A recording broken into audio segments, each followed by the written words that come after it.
My name is Tom, and I'm one of the founders of Berlin Space Technologies, a company that builds small satellites in a range of 50 to 150 kilograms.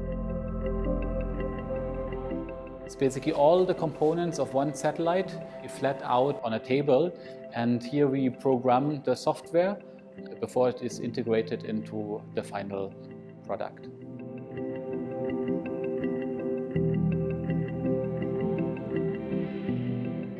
At the moment, the annual production of small satellites between maybe 50 and 100 devices per year, and that is being manufactured by about 50 companies globally. That means that on average, every company that is involved in this builds about or less than one satellite every year.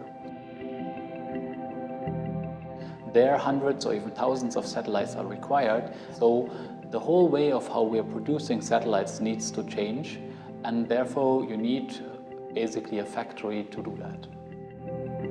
We teamed up with a partner from India called Asista and basically started implementing a factory.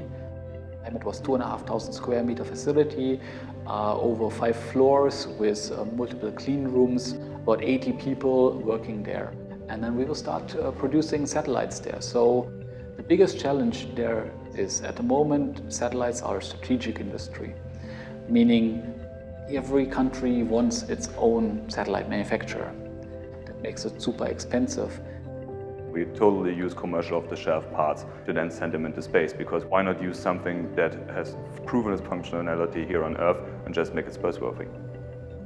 What you need to have is a simple satellite that can be built in quantities.